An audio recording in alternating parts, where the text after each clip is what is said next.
Qytetarë të shumë nga treva të ndryshme shqiptare, por edhe veprimtar të lëvizjes së pajtimit të gjaqeve u mbledhën sot në Lugë të Deçanit për të kujtuar 35 vjetorin e kuvendit të pajtimit të gjaqeve në Verrat e Lukës. Kryetari i komunës së Deçanit, Bashkim Ramosaj, tha se është kënaqësi që të mbledhen në vendin ku 35 vite më parë rreth 500.000 shqiptar ishin bërë bashkë në lëndinën e shpresës e të pajtimit.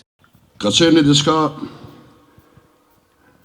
e jashtëzakonshme që ne për Kamosha nuk është që kemi në zotësi me përshkru emocionin për atë ditë tepër të veçantë, që konsiderohet ngjarja më e madhe historike në vend për lëvizjen e kohës.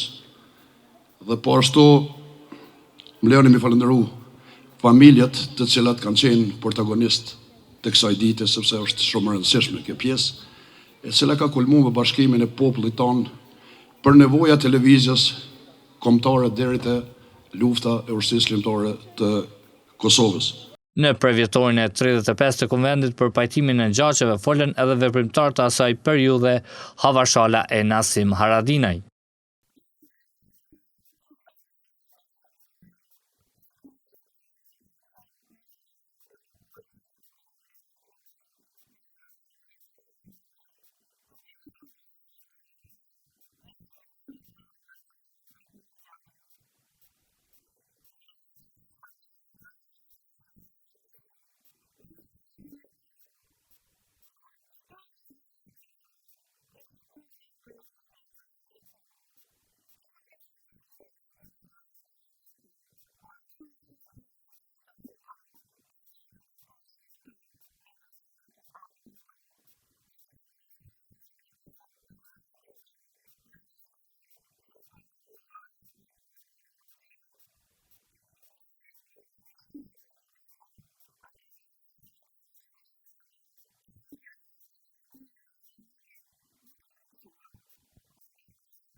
Deçani është treva ma sulmune në aspektin patriotik, ju e dini, zonat e kufinit gjithmonë kanë pas fatkeqësisht dy seme, mesatarë s'ka pas, po ka pas, ot fort, ot lik.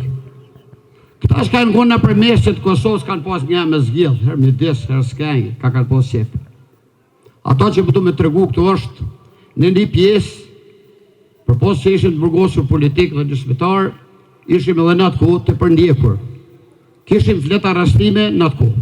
Nga historiani Muhamet Qerimi tha se tubimi të Verrat e Lukës është ndër më të rëndësishmit në përpjekje për pajtimin e familjeve shqiptare. Mund të themi se kuvendet e mbojtura të Verrat e Lukës përfaqësojnë një nga format më autentike të organizimit politik dhe shoqëror të shqiptarëve në periudha vendimtare të historisë. Kuvendet ndikuan në forcimin e identitetit kombëtar shqiptar, duke shtruar rrugën për zhvillimin e lëvizjeve më të mëdha, të cilat i paraprin shpalljes së pavarësisë së Shqipërisë, ku pjesë integrale ishte edhe Kosova me Lukën e Deçanit në të.